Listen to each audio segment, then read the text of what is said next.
आदाब नाज़रीन, जी सलाम में इस्तकबाल है आपका। आपके साथ मैं हूं शाज़िन निसार। वक्त हो चला है कश्मीर एक्सप्रेस का। शुरुआत हेडलाइंस के साथ। वजीर तालीम अल्ताफ बुखारी को मिली वजारते खजाना की इजाफी जिम्मेदारी। साबिक वजीर खजाना हसीब ड्राबू को कश्मीर पर बयान देने के चलते गंवानी पड़े कुर्सी। हसीब ड्राबू के बयान की फारूक अब्दुल्ला ने की मजम्मत, कहा पीडीपी ने हटाकर लिया सही फैसला। पीडीपी और बीजेपी कारकुनान में हुई झड़प में 5 लोग हुए जख्मी। पीडीपी ने बताया आपसी मसला, तो बीजेपी ने मरकजी वजारत दाखिला से दखल का मुतालबा किया। रोहिंग्या पनागुज़ीनों के मोबाइल नंबर इस्तेमाल करने पर उठे सवाल। हिंदुस्तान में डॉक्यूमेंट्स की बिना पर मिलते हैं नंबर, आखिर कैसे बन रहे हैं इनके डॉक्यूमेंट्स। और रजनीकांत के कदमों में पौनी के तहसीलदार, शर्ट पर लिया ऑटोग्राफ। 15 दिन के हिमालय के सफर पर है सुपरस्टार रजनीकांत। और सबसे पहली बात, सबसे बड़ी खबर की। जम्मू कश्मीर के साबिक वजीर खजाना हसीब ड्राबू को हटाए जाने के बाद वजीर तालीम सैयद मोहम्मद अल्ताफ बुखारी को आज रियासत की वजारत खजाना का एडिशनल चार्ज दिया गया है। वजीर आला महबूबा मुफ्ती ने कश्मीर पर मुतनाज़ा बयान देने के चलते कल ही हसीब ड्राबू को वजीर खजाना के ओहदे से हटा दिया था। ड्राबू ने कश्मीर को एक सियासी मसला करार दिया था। वजीर आला की ओर से जारी नोटिफिकेशन में कहा गया है कि पीडीपी के बानी अराकीन बुखारी को वजारत खजाना के साथ लेबर और रोजगार की वजारत का ओहदा भी दिया गया है। और इसी खबर पर ज्यादा जानकारी के साथ फोन लाइन पर हमारे नुमाइंदे जुड़ चुके हैं। राजन वैद। राजन, आपके पास क्या कुछ जानकारी है? जी मैं आपको बता दूं, जिस तरह से हसीब ड्राबू को कल काबिनेट से बाहर किया गया, उसके बाद ये अटकलें पहले से थी कि महबूबा मुफ्ती के सबसे करीबी जाने वाले अल्ताफ बुखारी को इसका ओहदा दिया जा सकता है। तो उसी खबर पे आज मोहर लग गई जब महबूबा मुफ्ती ने जो है अल्ताफ बुखारी को फाइनेंस मिनिस्टर का ओहदा दिया है। और उससे पहले ये अभी एजुकेशन का भी जो मंत्रालय है वो देखते हैं। तो ये साफ जाहिर होता है कि कहीं ना कहीं जो कश्मीर के लोगों को जिस तरह से खुश करने की कोशिश की गई है, क्योंकि हसीब ड्राबू का जिस तरह से बयान आया था वो कहीं ना कहीं जो पार्टी की आइडियोलॉजी है और जो पार्टी लाइन है उससे हटकर उन्होंने बयान दिया था, जिस पर संज्ञान लेते हुए जो ये कार्रवाई की गई है। उसके बाद अल्ताफ बुखारी को अब देखना होगा कि जो काम अभी पेंडिंग है, फाइनेंस डिपार्टमेंट एक अहम महकमा होता है पूरे जम्मू कश्मीर में, जो भी तरक्याती काम होते हैं उनको फाइनेंस डिपार्टमेंट से ही मदद चाहिए होती है। तो ऐसे में देखना होगा कि किस तरह से ये काम कर पाते हैं। जी राजन, अब ये जब बड़ा फैसला ले लिया गया है तो इसका क्या कुछ असर पड़ेगा? जी देखिए, असर इसका पड़ेगा जरूर। जिस तरह से आपको ये सबको पता है कि 31 मार्च अभी पास आने वाली है। इस वक्त जो सभी जो तरक्याती काम चल रहे होते हैं उनकी क्लोजिंग होती है। तो ऐसे मौके पर फाइनेंस मिनिस्टर का जाना अपने आप में धक्का है इस डिपार्टमेंट को। लेकिन वही मैंने कहा कि चैलेंजेस होंगे अल्ताफ बुखारी के, क्योंकि अब पीडीपी में ऐसी खबरें हैं कि गुटबाजी भी चल रही है। क्योंकि जो जिस तरह से हसीब ड्राबू के जो लॉयलिस्ट है, जो उनको चाहने वाले हैं पार्टी में, वो दबी आवाज में ये कहना शुरू हो चुके हैं कि एक तरह से उनको स्केपगोट या हम कहेंगे बलि का बकरा बनाया गया है। और जो अल्ताफ बुखारी के गुट के जो लोग हैं या बाकी जो दूसरे गुट हैं वो खुश हैं इस वक्त। जो दबी आवाज में ये भी कहा गया है, पीडीपी के जो सूत्र हैं हमारे, उनका कहना है कि हसीब ड्राबू ने सभी तरह की जो पावर्स थी वो अपने हाथ में लेकर रखी थी और बहुत ज्यादा सख्ती की थी जिस तरह से। तो उससे भी पार्टी में कुछ नाखुशी थी, जिसके चलते जो है इस तरह का जो फैसला है वो सामने आया है। जी चलिए, बहुत बहुत शुक्रिया इस तमाम जानकारी के लिए राजन। आप नजर बनाए रखें, हम आपसे आगे भी अपडेट्स लेते रहेंगे।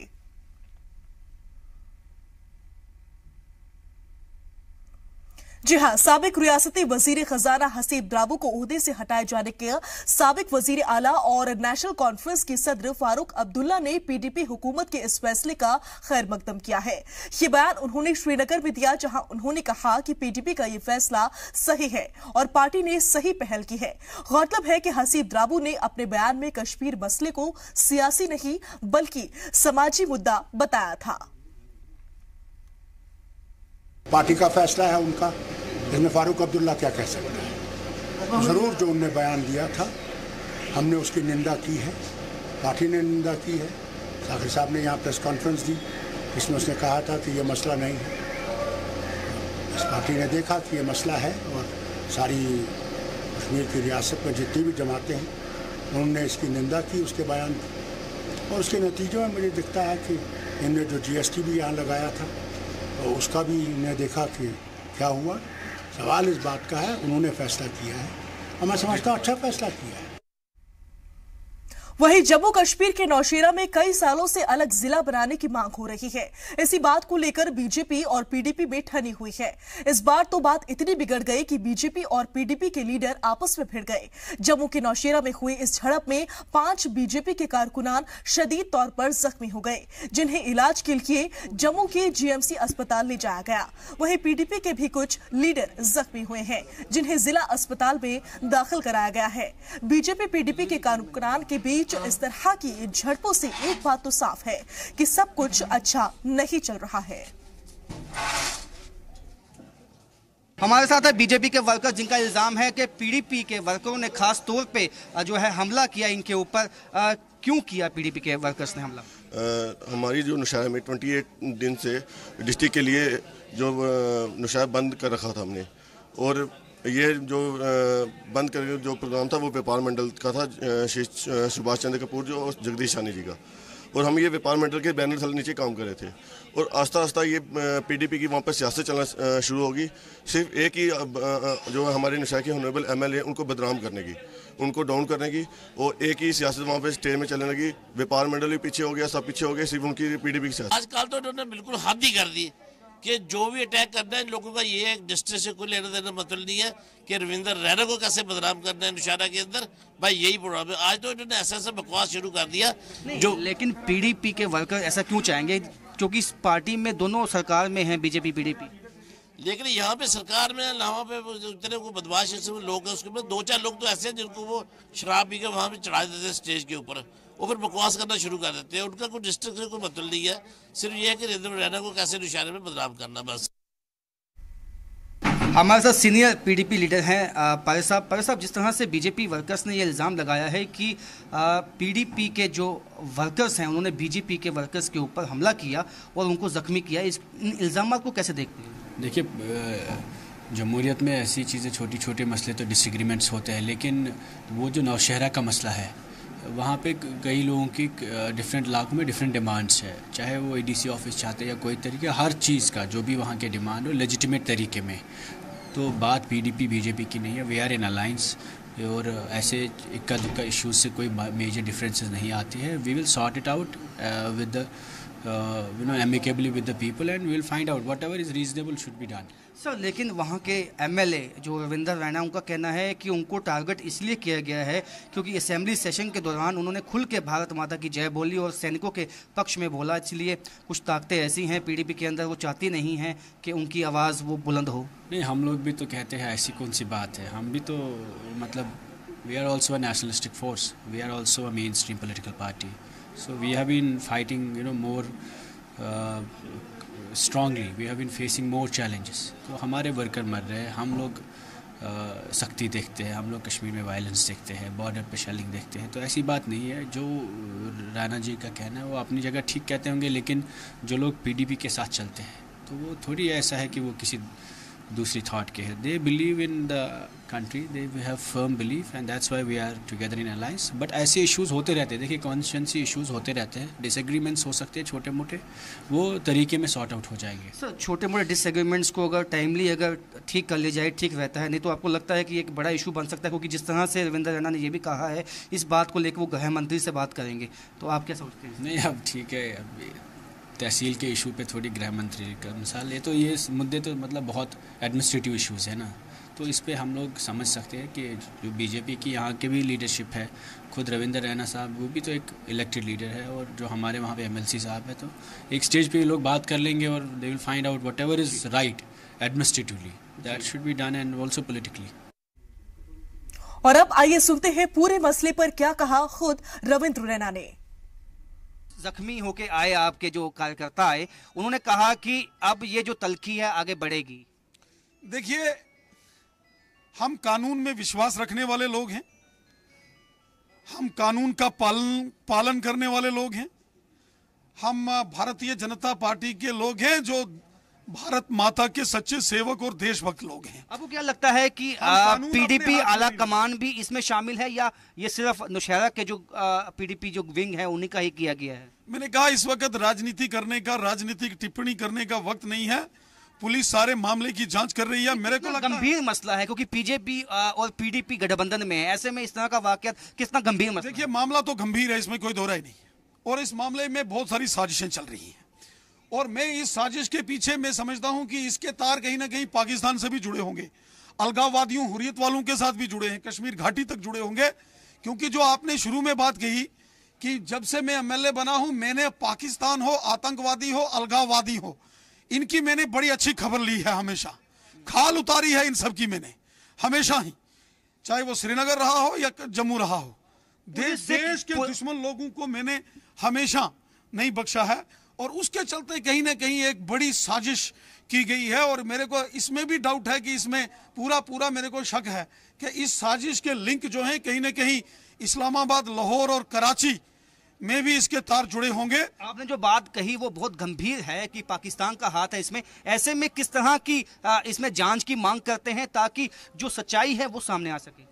सबसे पहले जो हमारे लोग इस समय एजिटेशन कर रहे हैं वो अपने मिशन में कामयाब हो, जो इस समय बंद चल रहा है।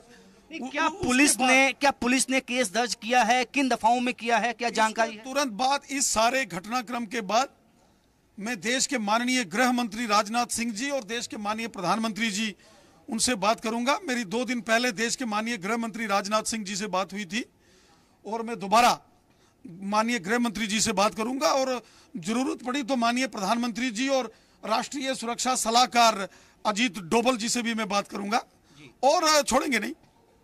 रविंदर रैना, जिनका कहना है कि गंभीर मसला है और इसमें पाकिस्तान का भी हाथ हो सकता है, और इनका कहना है कि जिस तरह से दोनों पार्टियों के कारकुनों में जिस तरह से ये आपस में रंजिश पैदा हो गई है, तो इससे जो है आने वाले दिनों में तल्खियां और बढ़ेंगी। लेकिन इनको लगता है कि कहीं ना कहीं जो पाकिस्तान का जो हाथ है इसके लिए वह गृह मंत्री से और जो नेशनल सिक्योरिटी एडवाइजर हैं उनसे भी जल्द ही बात करेंगे। कैमरामैन आशु के साथ राजन वैद, जी मीडिया, जम्मू। बढ़ते हैं आगे। वजीर आला महबूबा मुफ्ती ने जम्मू में इस्लामिया कॉलेज गवर्निंग बॉडी के रिव्यू मीटिंग में शिरकत की। इस मौके पर वजीर आला के साथ वजीर तालीम अल्ताफ बुखारी और कॉलेज इंतजामिया के आला ओहदेदार मौजूद रहे। मीटिंग के दौरान कॉलेज में बुनियादी सहूलतें मुहैया कराने और एजुकेशन लेवल हाई करने पर बातचीत की गई।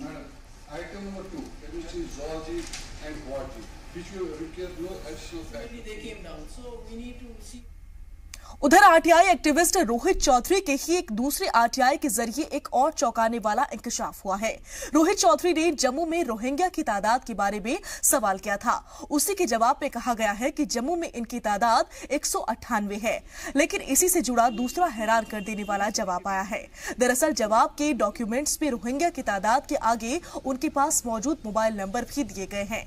मोबाइल नंबर हासिल करने में कई तरह के डॉक्यूमेंट्स, खासकर आधार कार्ड की जरूरत होती है। अब सवाल ये उठता है कि आखिर इन लोगों के पास मोबाइल नंबर हासिल करने के लिए सभी कागजात कैसे आए? इन्हें मोबाइल नंबर किसने मुहैया करवाए? हो गया, आगे निकालूं। वो तहसील का डेटा है जिसमें बताया गया है कि 27 फैमिलीज है और 198 टोटल उनकी पॉपुलेशन है। बट अनफॉर्चुनेट चीज़ ये है कि सरकार ने हर फैमिली के आगे उनका मोबाइल नंबर दिया हुआ है। जो रोहिंग्यास है उनकी हर फैमिली के पास मोबाइल नंबर है।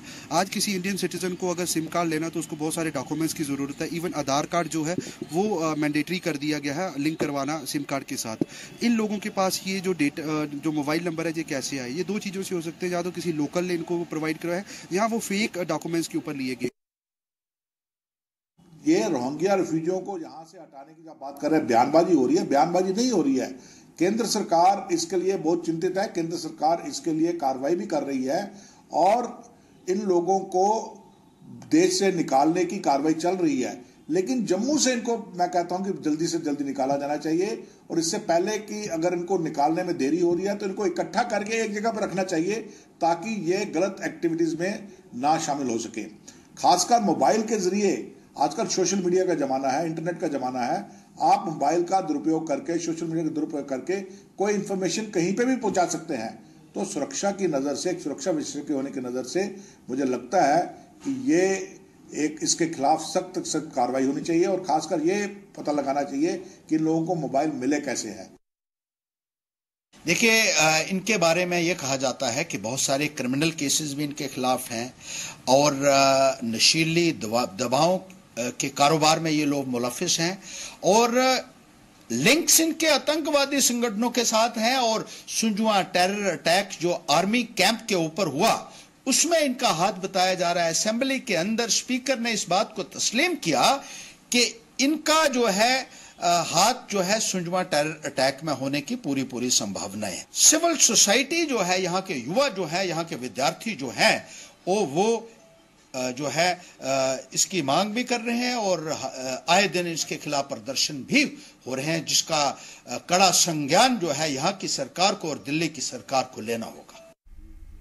उधर जम्मू के भटिंडे के रानी तालाब में मुबैना तौर पर कुछ लोगों ने कवरेज के लिए गई मीडिया टीम पर अचानक से हमला कर दिया।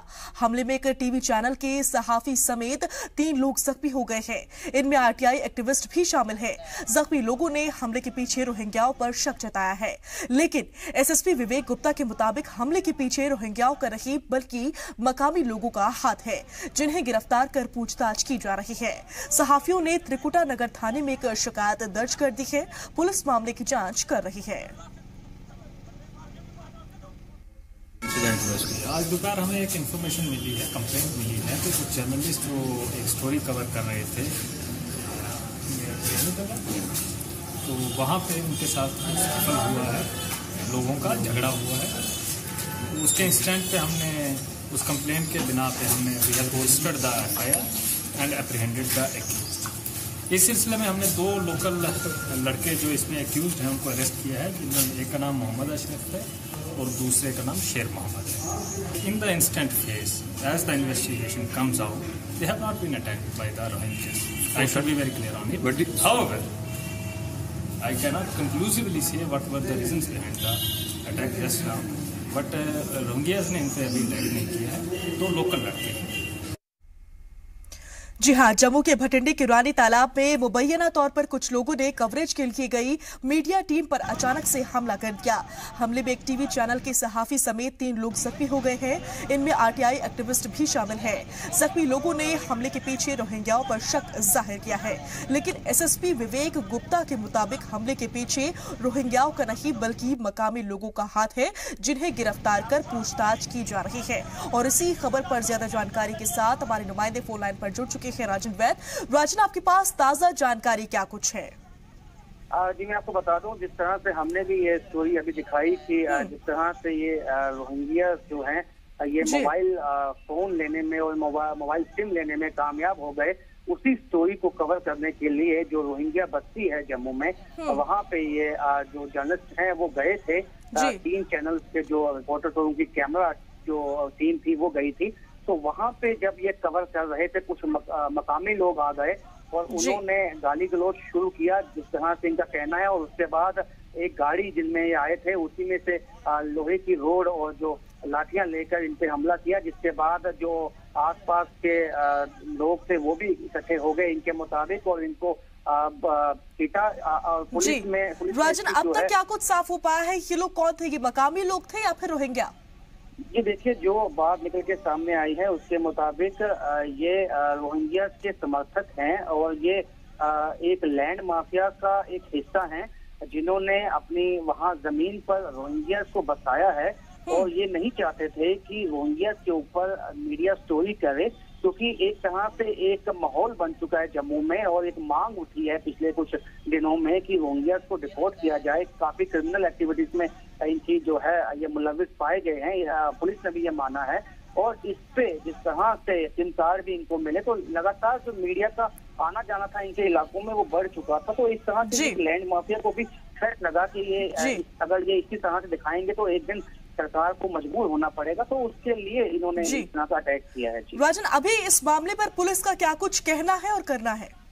पुलिस ने कहा है कि जो 2 युवकों का जो वीडियो सामने आया है उनको गिरफ्तार किया गया है, क्योंकि अभी जो बाकी वीडियोस वो नहीं बना पाए। जब लोगों ने एकदम से हमला कर दिया तो वो वीडियो नहीं बना पाए। जो वीडियो उन्होंने शुरुआती समय में बनाया, वही पुलिस ने उसको देखकर जो 2 लोग मारते दिखते हैं इनने उनको गिरफ्तार किया है। तो उनके खिलाफ जो है मुकदमा भी दायर किया गया है, उसमें चार्जशीट भी फाइल होगी जल्दी ही। अभी पुलिस उनका कहना है कि इन्वेस्टिगेशन अभी स्टार्ट है, अभी हम किसी भी बात को रूल्ड आउट नहीं कर सकते, क्योंकि इन जर्नलिस्ट का ये कहना है कि पुलिस तफ्तीश अगर करे तो गहराई से करे और जो बाकी लोग हैं उनको बचाने की कोशिश ना करे। हालांकि अब देखना होगा कि पुलिस किस तरह से इसकी तफ्तीश करती है, क्योंकि पुलिस का कहना है अभी शुरुआती वक्त है, तो हमें कुछ वक्त चाहिए इसकी तफ्तीश में। जी चलिए, बहुत बहुत शुक्रिया इस तमाम जानकारी के लिए राजन। आप नजर बना रखें, हम आपसे आगे भी अपडेट्स लेते रहेंगे। जी हां, तो आपने आपको बताया किस तरीके से जम्मू के भटिंडे के रानी तालाब में मुबैना तौर पर कुछ लोगों ने कवरेज के लिए गई मीडिया टीम पर अचानक से हमला कर दिया और उसके बाद से क्या कुछ हो रहा है, पल पल की अपडेट्स हम आप तक पहुंचाने की पूरी कोशिश कर रहे हैं और लगातार हमारी टीम भी इस वक्त वहां पर मौजूद है। और अब खबर बच्चों से जुड़ी हुई। जम्मू से दाखिल एक आरटीआई के जवाब ने कई चौंकाने वाले इंकशाफ किए हैं। आरटीआई का जवाब न सिर्फ चौंकाने वाला था, बल्कि आपको सोचने पर मजबूर कर देगा कि सरकार की लाख कोशिशों के बावजूद आखिर अस्पतालों में न्यूबॉर्न बेबीज की मौतें क्यों नहीं रुक पा रही हैं। देखिए जम्मू से हमारी ये खास रिपोर्ट।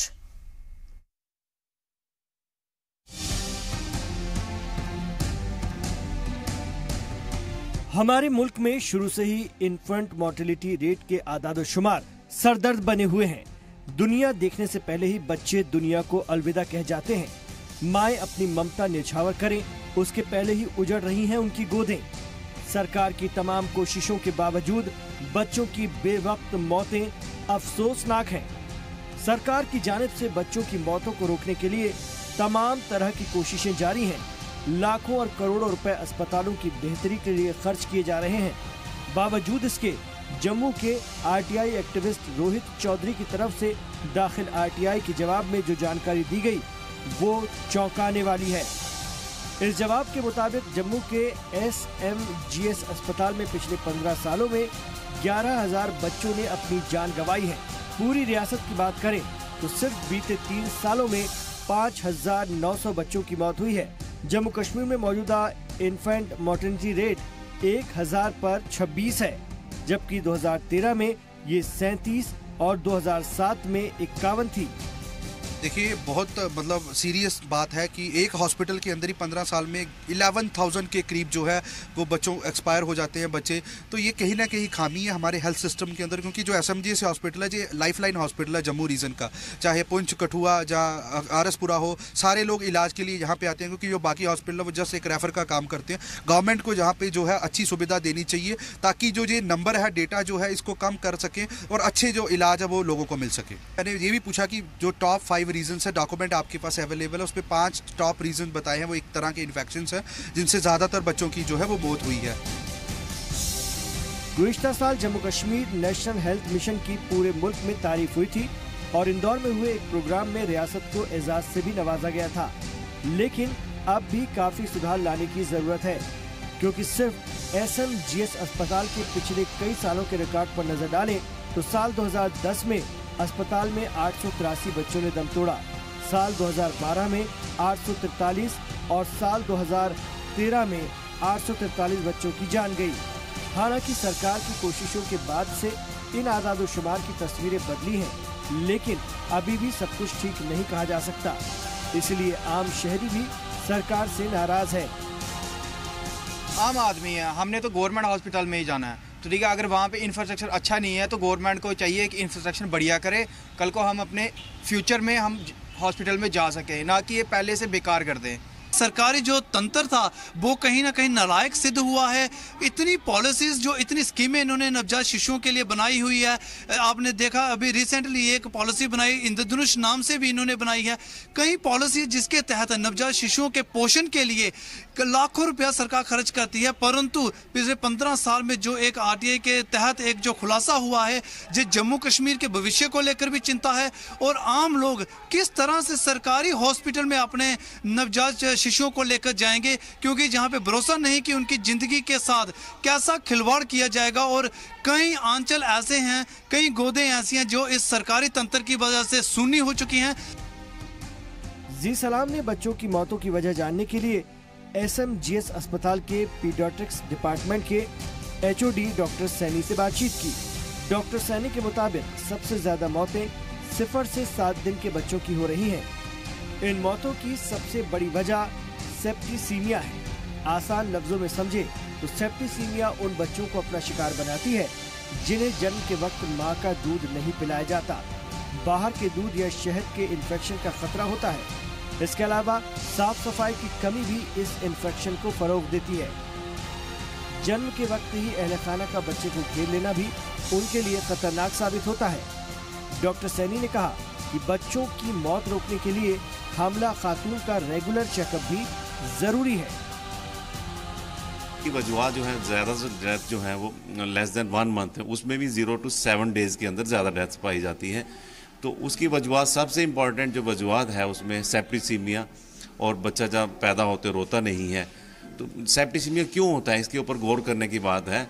जैसे कि बच्चा पैदा होता है, हम काफ़ी एजुकेट भी करते हैं मदर्स को कि बच्चे को पैदा होते ही माँ का दूध पिलाना चाहिए, फिर भी लोग ड्यू टू इग्नोरेंस दूसरा दूध दे देते हैं, शहद दे देते हैं, बॉटल से दूध देते हैं, जो कि एक सोर्स रहता है इन्फेक्शन का। इसके अलावा जैसे बच्चा होता है, लोग सफाई नहीं रखते, डिफरेंट अटेंडेंट्स बच्चे को घेर लेते हैं, वो एक बहुत बड़ा सोर्स रहता है। तो दूसरी बात है कि बर्थ एस्फिक्सिया जो है वो बड़ा कॉमन है कि एंटीनेटली जब गर्भवती माँ है उसकी टाइम टू टाइम जांच करवानी चाहिए गायनेकोलॉजिस्ट से, ताकि कि मदर्स को कोई प्रॉब्लम है जो प्रेगनेंसी रिलेटेड प्रॉब्लम है वो सॉल्व की जाए। हुकूमत के तमाम दावों के बावजूद जिस तरह के आंकड़े सामने आए हैं वो अपने आप में चौंकाने वाले हैं। इससे आम इंसान ना बल्कि सदमे में है, बल्कि उसके मन में ये सवाल पैदा हो चुका है कि अब तक जितनी भी सरकारें बनी हैं उन्होंने स्वास्थ्य सुविधाओं की अनदेखी की है, जिसके चलते कई कीमती जानें अब तक जा चुकी हैं। अब समय आ गया है कि सरकार केवल दावे नहीं बल्कि ज़मीनी स्तर पर कुछ काम करके दिखाए, ताकि नन्ही मुन्नी कीमती जानों को बचाया जा सके। कैमरामैन आशु के साथ राजन वैद, जी मीडिया जम्मू। और उसी के साथ यहाँ रुकेंगे एक छोटे से ब्रेक के लिए। जल्द हाजिर होते हैं कुछ और खबरों के साथ।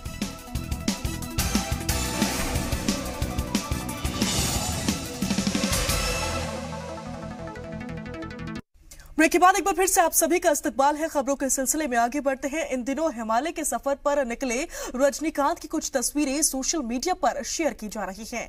इनमें से एक तस्वीर में वो घोड़े की सवारी करते हुए नजर आ रही हैं। रजनीकांत ने मीडिया को जानकारी दी थी कि वे तकरीबन 15 दिनों तक हिमालय में वक्त गुजारेंगे। बता दें कि रजनीकांत अक्सर कुछ दिनों के लिए पब्लिक लाइफ से दूर हो जाते हैं। मीडिया रिपोर्ट्स के मुताबिक रजनीकांत ने हिमालय पर अपने दोस्तों के साथ मिलकर एक मेडिटेशन सेंटर बनाया है। ऐसा कहा जाता है कि वे वहीं कुछ वक्त के लिए जाते हैं। इसके पहले साउथ के सुपरस्टार ने जम्मू के मशहूर शिवखोड़ी मंदिर में पूजा की। इस दौरान उन्होंने मीडिया से किसी भी तरह के सियासी सवाल न पूछे जाने की दरख्वास्त की थी। Situation is very bad. I already told not politics. No politics here, please. Okay. So I am going to enter. I have not entered politics still. Okay. After entering my politics, I will also. वहीं जम्मू के पौनी के तहसीलदार का एक video viral हो रहा है। इस video में तहसीलदार रजनीकांत के पैर छूते हुए नजर आ रहे हैं। बता दें कि शिवखोड़ी धाम पौनी तहसील के अंदर आता है। रजनीकांत के आते ही यहां के तहसीलदार लगातार उनके साथ थे। इस दौरान उन्होंने रजनीकांत से ऑटोग्राफ मांगा तो फिल्म स्टार रजनीकांत ने तहसीलदार की शर्ट पर ही ऑटोग्राफ दे दिया। इसके बाद तहसीलदार राजेश बडू रजनीकांत के पैरों पर गिर पड़े। यही वीडियो वायरल हो रहा है।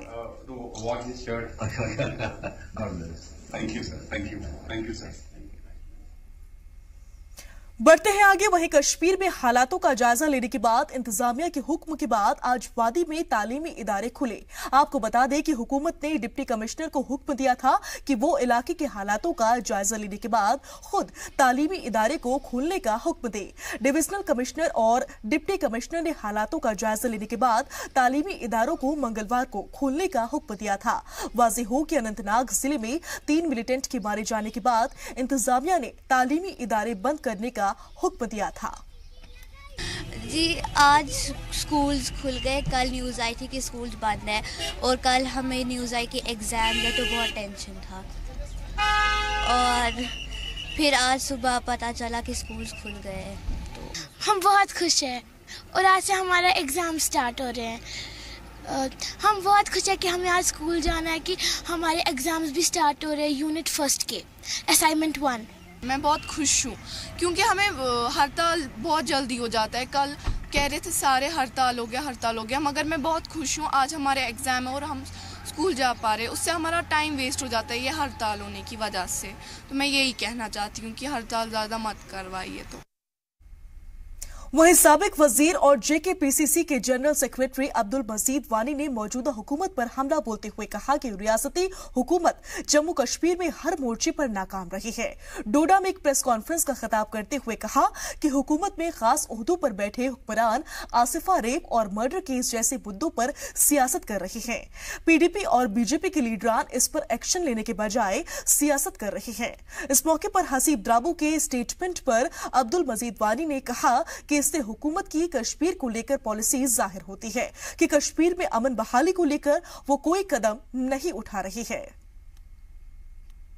ये ऐसे वाक़ात नहीं होने चाहिए क्योंकि हमारी रियासत जम्मू कश्मीर में पहली दफ़ा ऐसे वाक़ात हुए हैं जो ये एक छोटी सी बच्ची, छोटी सी लड़की जिसके साथ बहुत सारी ज़्यादतियाँ हुई हैं, जिस्मानी ज़्यादतियाँ, उसके बाद उसका कत्ल किया गया। उसमें सियासत नहीं करनी चाहिए। किसी भी पार्टी को, किसी भी इंसान को उसके ऊपर सियासत नहीं करनी चाहिए।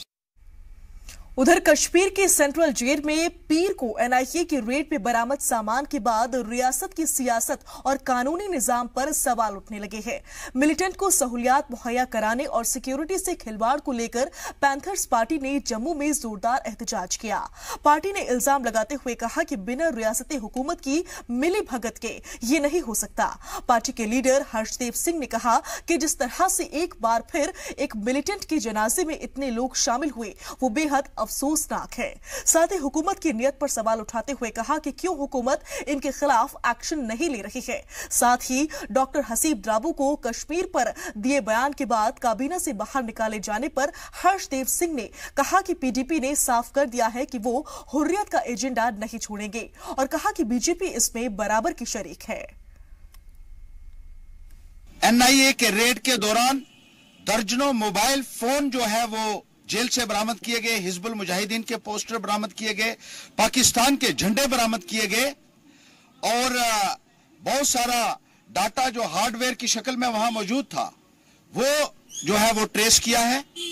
और यह सब सरकार की मिली भगत के बगैर मुमकिन नहीं हो सकता था। सरकार यहां खुलेआम पाकिस्तान के एजेंडे को जम्मू कश्मीर के अंदर प्रमोट करने की कोशिश कर रही है, एक साजिश हो रही है और कोई भी कार्रवाई जो है वो केंद्र की तरफ से भी नहीं हो रही है। केंद्र सरकार मूक दर्शक बनी हुई है। तो वहीं जम्मू में गुज्जर बकरवाल पहाड़ी फ्रंट ने प्रेस कॉन्फ्रेंस का एहतमाम कर आसिफा रेप और मर्डर केस पर सियासत न करने की बात कही। उन्होंने कहा कि सियासी पार्टियां जम्मू में लोगों को बांटने की सियासत कर रही हैं और सभी लोगों को एक साथ चलकर इनका मुकाबला करना चाहिए। पिछले कुछ दिनों से आसिफा मर्डर केस को लेकर सियासत हो रही है और गुज्जर बकरवाल और सभी मजहब के लोगों को बांटा जा रहा है, पर अभी जम्मू कश्मीर के सभी लोगों को एक साथ चलकर इन सियासी पार्टियों को जवाब देना चाहिए। मेरा कहने का मकसद यह है कि ये एक एमएलए गुजर के नाम पर जीता है, एक पहाड़ी के नाम पर जीता है, ये डेवलपमेंट के नाम पर क्यों नहीं जीते, विकास के नाम पर क्यों नहीं एमएलए बनता। हमारा यही मकसद है इस फ्रंट का बनाने का। उसी के साथ साथ आज हमने ये कंडम करेंगे जो 8 साल की बच्ची के साथ रेप हुआ है और उसको सियासत के नजरिए से देखा जा रहा है, उसकी फेयर इन्वेस्टिगेशन हो, यही हमारी आज की अपील थी। और उसके साथ साथ एक चीज और मैं क्लियर कर देना चाहता हूं कि जो लोगों के अंदर एक जहर फैलाई गई है कि गुजर बकरवाल जो गैर कानूनी कुछ जगहों के ऊपर, प्राइवेट लैंडों के ऊपर कब्जा कर लेंगे, ऐसी कोई बात नहीं है। ये सदियों से, साल 2-2 साल 3-3 साल से हमारे लोग यहां के रहने वाले हैं। मैं उन लोगों से ये अपील करूंगा कि खुदा के लिए राजनीति ना करें और हमें जो ये हमारा गुलदस्ता बना हुआ है जम्मू कश्मीर का, इसको बिगाड़ा ना जाए। बढ़ते हैं आगे। DIG north Kashmir doctor Sunil Gupta ने एसएसपी गुलाम गिलानी के साथ हंदवाड़ा पुलिस लाइन का दौरा किया। इस मौके पर डीपीआर हंदवाड़ा जवानों को खिताब करते हुए जवानों की परेशानियां और शिकायतों की समाअत की। इस मौके पर उन्होंने इलाके में अमन के चलते जवानों की हौसला अफजाई भी की। साथ ही कहा कि हंदवाड़ा पुलिस इसी तरह इलाके में अमन बनाए रखने में कामयाब रहे और लोगों की हिफाजत करे।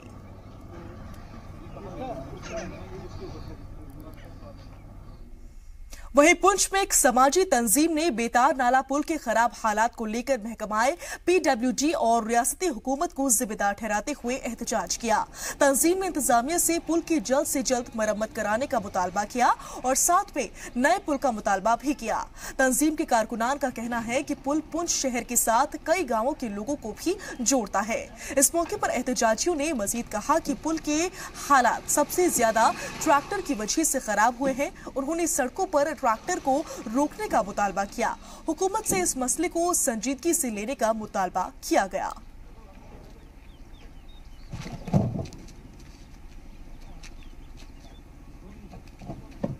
एडमिनिस्ट्रेशन से ये गुजारिश की कि ये जो बेतार नाले के ऊपर ब्रिज है, ये इसकी हालत इतनी खस्ता हो चुकी है कि कोई भी आदमी इससे गिर सकता है, उसके कारण किसी की भी कोई मौत भी हो सकती है। हमें बड़ा अफसोस है कि हमारे बार बार कहने के बावजूद एडमिनिस्ट्रेशन ने, खासकर यहाँ के पीडब्ल्यूडी डिपार्टमेंट ने कोई इस ब्रिज के ऊपर ध्यान नहीं दिया।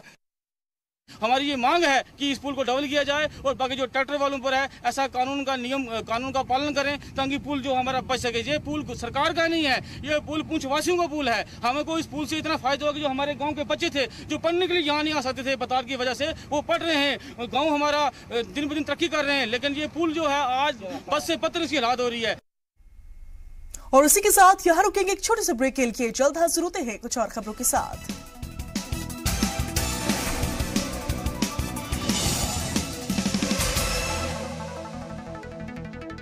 ब्रेक के बाद एक बार फिर से आप सभी का इस्तकबाल है। खबरों के सिलसिले में आगे बढ़ते हैं। रामबन में डीडीसी तारिक हुसैन गनी ने स्वच्छ भारत मिशन मंसूबे के तहत हुए साफ सफाई के काम का जायजा लिया। इसके लिए उन्होंने एक मीटिंग बुलाई जिसमें ब्लॉक लेवल पर हुए कामों की रिपोर्ट पेश की गई। मीटिंग के दौरान ब्लॉक ऑफिसर्स को वक्त पर काम पूरा करने की नसीहत दी गई। वहीं 3 ब्लॉकों की तारीफ हुई जिन्होंने वक्त रहते इलाके को ओपन डेफिकेशन फ्री बनाने में कामयाबी हासिल की।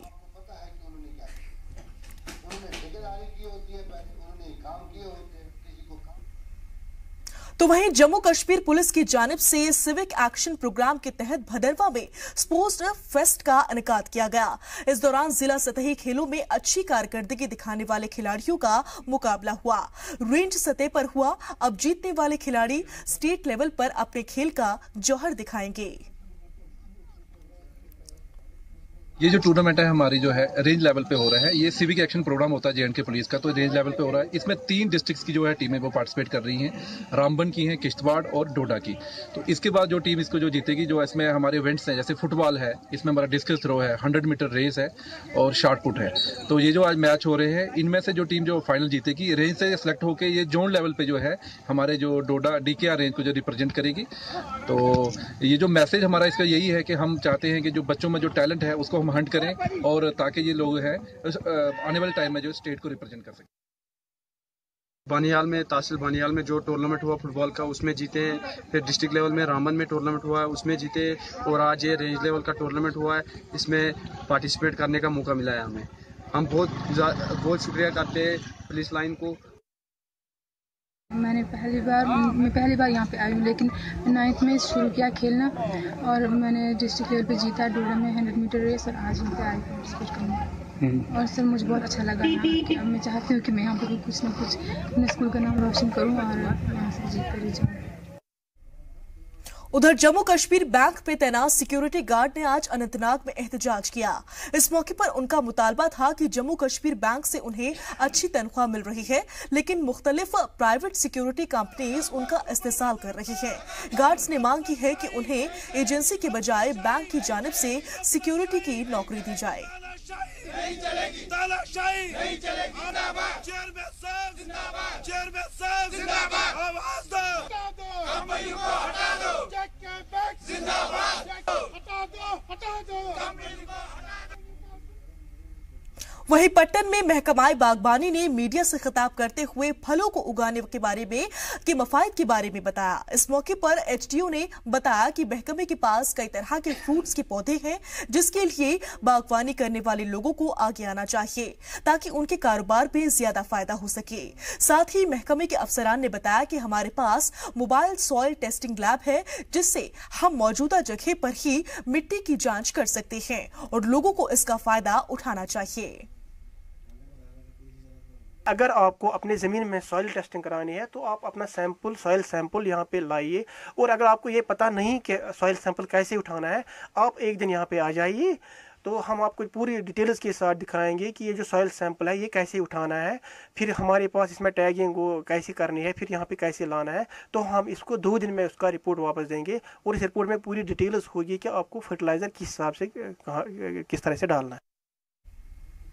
वहीं रामबन के गवर्नमेंट हायर सेकेंडरी स्कूल में 3 रोजा यूथ फेस्टिवल मुनक्किद किया गया। आर्मी की जानिब से मुनक्किद इस फेस्टिवल के पहले दिन नौजवानों ने एलोक्यूशन, क्विज और पेंटिंग में अपना टैलेंट दिखाया। इस दौरान क्विज समेत दीगर मुकाबलों में जीत दर्ज करने वाले तलबा को इनामात से भी नवाजा गया।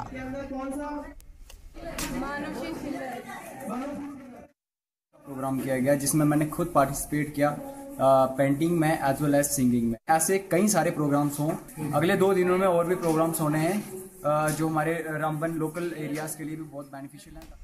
तो वहीं बांदीपुरा के महबूब आलम कॉलेज में नामी रजाकार तंजीम की जानिब से कश्मीर कॉन्फ्लिक्ट मौजू पर एक रोजा प्रोग्राम का एहतमाम किया गया, जिसमें रजाकारों के अलावा तलबा ने बड़ी तादाद में हिस्सा लिया।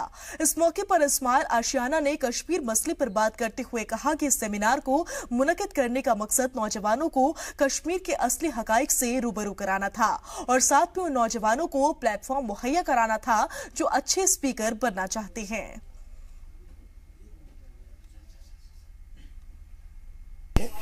हम ये चाहते हैं कि जो यूथ को आज तक किसी ने प्लेटफॉर्म नहीं दिया है, कि ये आज जो है आज एक प्लेटफॉर्म देने चाहते हैं उन यूथों को जो भी कुछ बोलना चाहते हैं। जो कुछ कोई बोलता है कि मैं मेरे से पूछा नहीं जाता है, कि हर एक अपने हिसाब से बोलता है, बट इन यूथों को भी जो भी जज्बात है वो भी इनके दिलों से बाहर आके निकले कि ताकि इनका भी कोई सुने कल।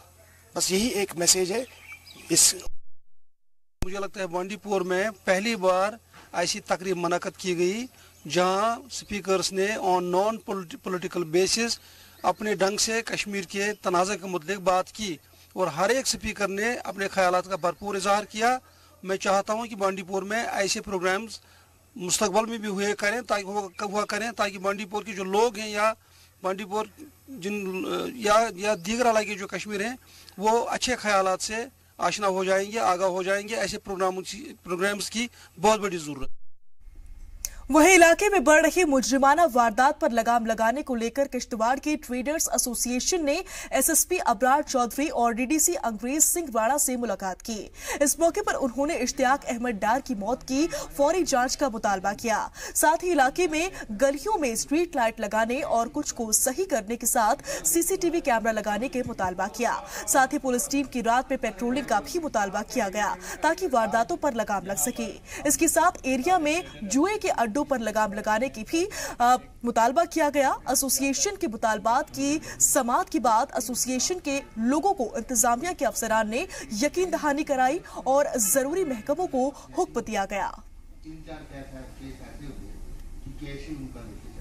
सारे ट्रेडर एसोसिएशन जितनी भी किश्तवाड़ की हैं सब ने एक मंच पे जाकर हमने एसपी साहब से भी बात की और मुतलका डीसी साहब से भी बात की। जो पिछले दिनों यहाँ पर मर्डर इश्तियाक अहमद डार साहब का हुआ उसमें सबसे पहले हमने सब लोगों ने अफसोस जाहिर किया और आज हम यहाँ पर सारे लोग आकर हमने जनाब एसपी साहब से भी बात की और डीसी साहब से भी बात की और उनको हमने फ्राइडे तक का टाइम दे दिया ताकि ये जो भी इस मर्डर के पीछे कोई भी आदमी हो उसको जल्द से जल्द निकाला जाए।